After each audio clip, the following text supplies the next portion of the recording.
পঞ্চতত্ত্বের মধ্যে দ্বিতীয় তত্ত্ব হল ধরণী, ভূমি, যাকে আমরা ধরণী মাতা বলি।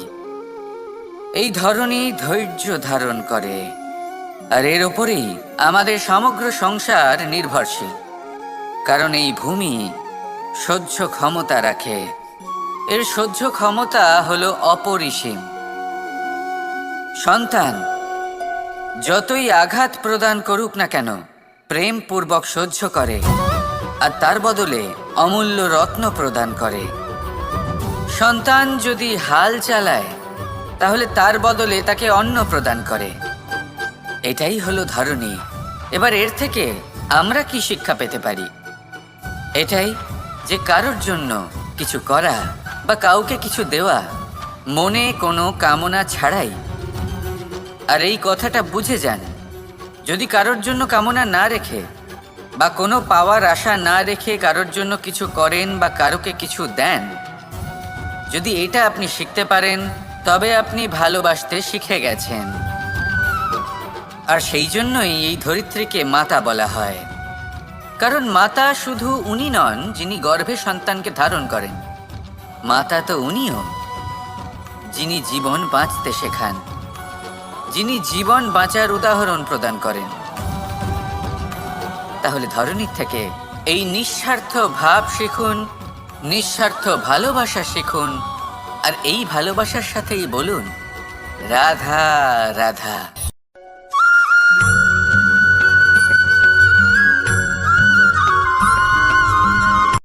কথায় আছে, অন্ধকারে প্রদীপ প্রজ্বলিত করলে চতুর্দিক আলোকিত হয়।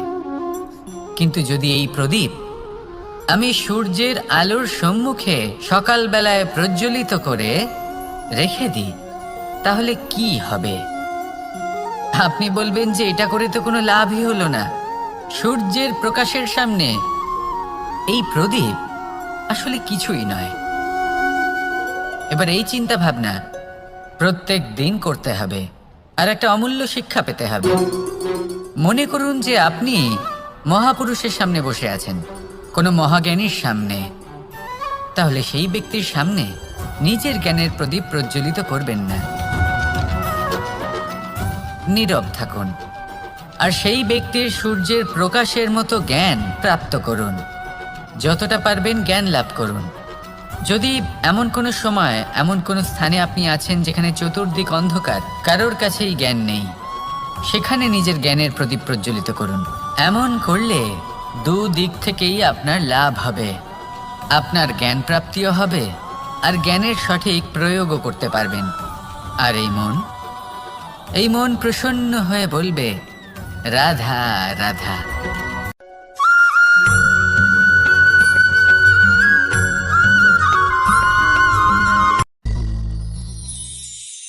শিশিরের বিন্দু পাতার ওপর পড়ে আর তার গায়ে লেগে থাকে। পাতা তাকে শুষে নিতে পারে না, আর শেষ পর্যন্ত সে ঝরে পড়ে যায়। অন্যদিকে রয়েছে মেঘ এবং চাতক। এদের মধ্যে অনেক দূরত্ব থাকে। মেঘ থাকে আকাশে আর চাতক থাকে ধরিত্রীতে। কিন্তু যখন এই মেঘ থেকে বৃষ্টি ঝরে পড়ে, এই চাতক কিন্তু সেই জলই পান করে, নয়তো সে তৃষ্ণার্ত থেকে যায়। এবার অন্যদিকে দেখলাম শিশির বিন্দু আর পাতার এই সম্পর্ক। এরা খুব কাছাকাছি থাকে, ঘনিষ্ঠও থাকে।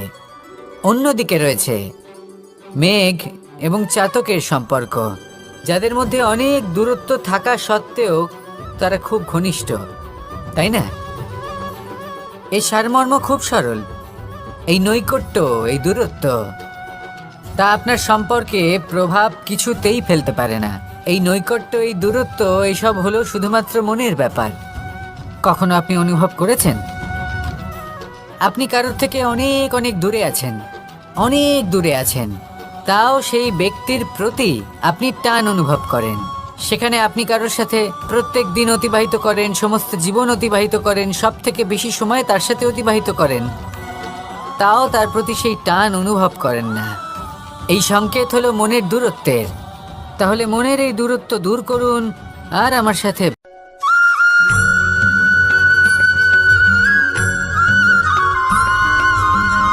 এই সংসারে কোনো বস্তু হোক বা ব্যক্তি হোক, তার একার গুরুত্ব কিন্তু খুব বেশি নয়। একটা উদাহরণ হিসেবে বৃষ্টির ফোঁটাকে ভেবে দেখুন। যদি একটি বৃষ্টির ফোঁটা হয় তাহলে তার খুব বেশি গুরুত্ব থাকে না, কিন্তু যখন সহস্র বৃষ্টির ফোঁটা মেঘের মধ্যে দিয়ে ঝরে পড়ে তখন সেটা বর্ষার রূপ ধারণ করে। সেই বর্ষা যা এই প্রকৃতিকে শান্ত করে। সেইভাবেই পাথরের ছোট টুকরো তার খুব বেশি গুরুত্ব থাকে না, কিন্তু যখন অসংখ্য পাথরের টুকরো একত্রিত হয় তখন তা পর্বতের আকার ধারণ করে।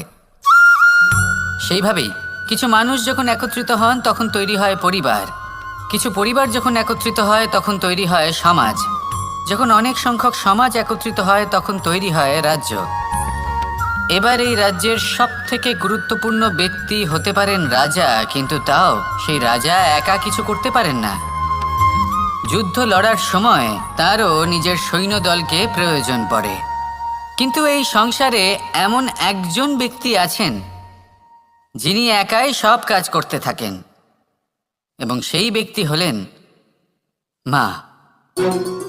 আমাদের জীবনে একজন পিতার ভূমিকা কিন্তু নিঃসন্দেহে অমূল্য, কিন্তু আমাদের সকলের জীবনে যে ভূমিকা একজন মায়ের তা অন্য কারোর থাকে না। একজন মা একাই সন্তানকে বড় করতে পারেন, সংস্কারী করে তুলতে পারেন, তার জন্য পরিশ্রম করেন। আর এত কিছু কাজ করার পরেও তার কাজের জন্য তিনি প্রশংসা অবশ্য পান না। উল্টে যদি সেই সন্তান অনুচিত পথে চালিত হয়, অনুচিত কর্ম করে, তখন সেই মাকেই অপবাদের পাত্র হয়ে উঠতে হয়। আমাদের জীবনে মায়ের যোগদান কতটা সেটা বুঝুন। আপনাকে বড় করে তোলার জন্য উনি কতটা পরিশ্রম করেছেন সেটা বুঝুন। আজ থেকে, এখন থেকে, এই মুহূর্ত থেকে মাকে সম্মান করতে শিখুন। যখন সময় পাবেন, যখন সুযোগ হবে, তখন তার প্রশংসা করুন, ওনারও ভালো লাগবে। আর মায়ের এই মমতার জন্য, তার এই ভূমিকার জন্য আসুন সবাই মিলে আমরা তাকে প্রণাম করি, আর সকলে মিলে ভালোবেসে বলি, রাধা রাধা।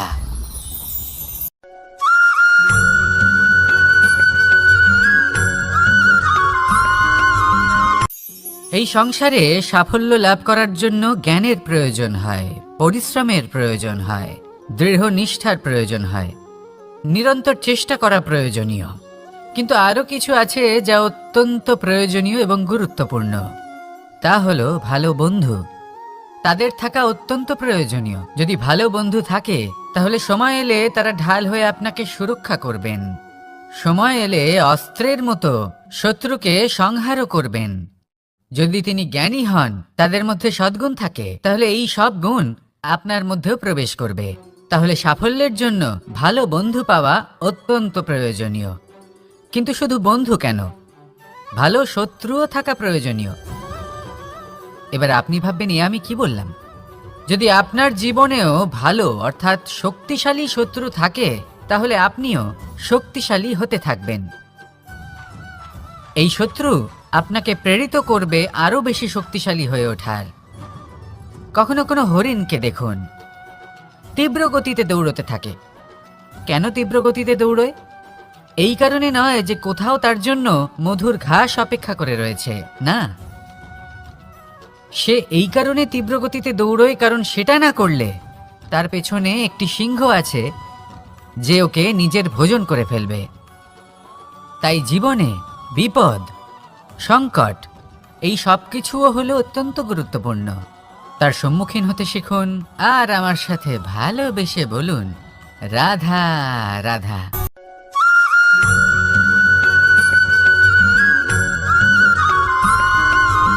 মানুষ জন্মগ্রহণ করে, তার সাথে ভয়েরও জন্ম হয়। ছোটবেলা থেকেই আমাদের মনে কোনো না কোনো প্রকারের ভয় থেকেই যায়। কেউ এই বিষয়ে ভয় পায় যে তার কোনো বস্তু তার থেকে দূরে চলে যাবে। কেউ এই বিষয়ে ভয় পায় যে আমি নিজেকে হারিয়ে ফেলব। কেউ এই ভেবে ভয় পায় যে আমার প্রিয়জনেরা তারা যেন আমার থেকে দূরে না চলে যায়। কেউ এই ভেবে ভয় পায় যে আমরা যেন পথ না হারিয়ে ফেলি, আদি ইত্যাদি। কিন্তু সত্যি কথা বলতে ভেবে দেখুন এই ভয় বাস্তবে কি? শুধুই একটা মনস্থিতি, আর কিছুই নয়। যা কিছু আপনি জীবনে পেয়েছেন তা একদিন আপনাকে হারাতে হবে। এই জীবন হলো আপনারই, কিন্তু তাও একদিন সমাপ্ত হবে। তাই ভয় পেয়ে কি লাভ? এই ভয় শুধু আপনাকে জীবন যাপন করা থেকে বাধা দিচ্ছে, আর কিচ্ছু নয়। পথ হারিয়ে ফেললেই বুঝতে পারবেন যে নতুন পথ কিভাবে বানাতে হয়। কিছু মানুষকে জীবন থেকে হারালে তবেই আপনি বুঝবেন যে আপনার আপনজনকে। এই ভয়ের কারণে ভীত হয়ে থাকবেন না। এই তারা নক্ষত্র অন্ধকারের অভাবে গুরুত্ব হারায়। শিবকেও মহাদেব হওয়ার জন্য বিষ পান করতে হয়েছিল। প্রত্যেক পরিস্থিতি, প্রত্যেক সাফল্য আপনার পরীক্ষা নেবে। তাতে উত্তীর্ণ হওয়া হলো আপনার কর্ম। যখনই আপনি ভয় পাবেন বা সংকটের সম্মুখীন হবেন, তখন সাহসের সাথে তার সম্মুখীন হন। মনে রাখবেন, যে সম্মুখীন হতে জানে, সাফল্য তার সাথে সবসময় থাকে। আসুন আর আমার সাথে ভালোবেসে বলুন, রাধা রাধা।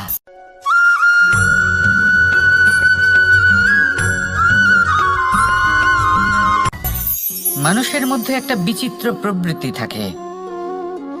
অন্য সকলের বিষয়ে, তাদের জীবনের বিষয়ে, তাদের ব্যক্তিত্বের বিষয়ে, তাদের ভবিষ্যতের বিষয়ে অনুমান করা। এটা হলো অনুচিত। কারোর অতীতকালকে দেখে লোকে ভবিষ্যৎ বলে দিতে পারেন। বর্তমানকে দেখে ভবিষ্যতের বিষয়ে অনুমান করে ফেলেন। উদাহরণ দিতে হলে বলবো, কোনো দাসকে দেখুন, ওকে দেখে লোকে বলে যে ওর ভবিষ্যৎ সেটাই হতে পারে, অনুমান করে ফেলেন। আর এই রাজাকে দেখুন, উনি তো কত সুখী হবেন, উনি তো জগতের সব থেকে অধিক সুখী মানুষ, কত সুখ সুবিধা আছে ওনার কাছে, ধারণা করে ফেলেন। তবে সত্য তো এটাই যে কারোর ব্যক্তিত্বের বিষয়ে, তাদের ভবিষ্যতের বিষয়ে আপনি পূর্ণ সত্য কখনোই বলতে পারবেন না, শুধু অনুমান করতে পারবেন। আর এই অনুমান করে সত্যি কোনো লাভ হয় না, কারণ এই কাল সেটা হলো অত্যন্ত শক্তিশালী।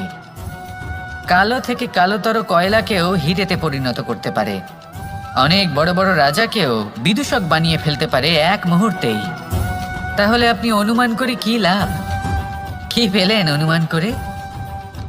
সেই জন্য কারোর বিষয়ে কোনো অনুমান করবেন না, তার ভবিষ্যতের বিষয়ে অনুমান করতে যাবেন না, কারোর বিষয়ে কোনো ধারণা করে নেবেন না। কিছু করতে হলে ভালোবাসুন, সবার মধ্যে ভালোবাসা ছড়ান, সবার মধ্যে ধন্যাত্মক ভাব ছড়ান। এই মন প্রসন্ন হয়ে বলবে, রাধা রাধা।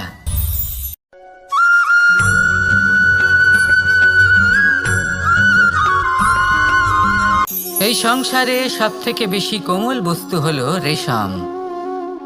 এই রেশম এতটাই কোমল হয় যে এর পুরো একটা থান শুধুমাত্র একটা হাতে ধরা সম্ভব। কখনো ভেবে দেখেছেন এই রেশম কিভাবে হয়?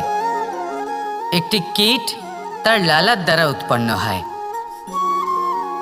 এই কীট সেই রেশমকে পাক দিতে থাকে, পাক দিতেই থাকে, আর আস্তে আস্তে তার মধ্যেই জড়িয়ে পড়ে। শেষে ওর এই সুন্দর অমূল্য সৃষ্টি রেশমের এই সুতো, তার নির্মাণ কার্য পূর্ণ হয়, কিন্তু তাতেই ও নিজে বন্দী হয়ে যায়। নিজেরই মায়াজালের এই বন্দী গৃহে নিজেই ফেঁসে যায়। এবার এই সুতোকে ব্যবহারযোগ্য করে তোলার জন্য এই কীটগুলিকে এই কবচের সাথেই ফুটন্ত জলে ফেলে দেওয়া হয়। এই সংসারে যদি আমাদের স্বপ্ন এই সংসারের দুঃখ হরণ করার জন্য, এই সংসারে সুখ বিতরণ করার জন্য হয়, তবেই আমাদের প্রগতি সম্ভব। যদি আমাদের এই স্বপ্ন শুধুই আমাদের এবং আমাদের স্বার্থ সিদ্ধির জন্য হয়, তাহলে এই স্বপ্ন আমাদের অন্ধ করে দেবে, আমাদের অন্ধকারের পথে নিয়ে যাবে, আর আমরাও সেই কীটের মতো হয়ে যাব। নিজেদেরই মায়াজালে আমরা নিজেই ফেঁসে যাব, আর শেষে আমরা যদি কিছু লাভ করি তা হবে একাকিত্ব, অন্ধকারময় মৃত্যু। তাই স্বপ্ন অবশ্যই দেখুন, কিন্তু এমনভাবে স্বপ্ন দেখবেন না যে তার এই বন্দিগৃহে আপনি নিজেই ফেঁসে গেলেন। স্বপ্ন দেখুন পরোপকারে।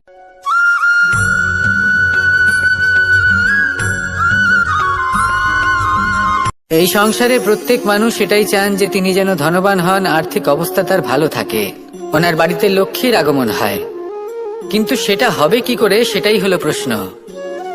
কেউ বলেন যে যদি পরিশ্রম করো তাহলে ধন অর্জন সম্ভব, কেউ বলেন যে যদি বিদ্যা লাভ হয় তবেই ধন অর্জন সম্ভব, কেউ বলেন যে যদি বলশালী হও তবেই সম্পন্ন থাকবে।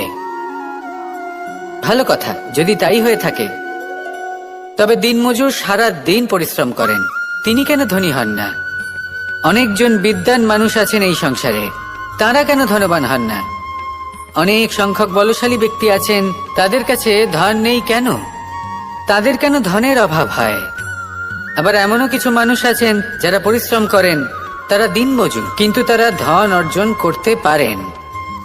কিছু বিদ্বান ব্যক্তি আছেন যাদের কাছে অধিক মাত্রায় ধন রয়েছে, কয়েকজন বলশালী ব্যক্তি রয়েছেন যাদের কাছে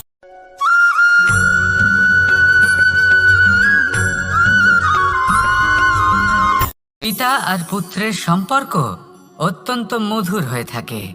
পিতা স্বপ্ন দেখেন, তাকে পূর্ণ করার সকল সম্ভাব্য চেষ্টা করেন, কিন্তু তাও অনেক সময় ওনার স্বপ্ন অপূর্ণ থেকে যায়। তখন পিতা ভাবেন যে স্বপ্ন উনি পূর্ণ করতে পারেননি, ওনার সন্তান তা অবশ্যই পূরণ করবে।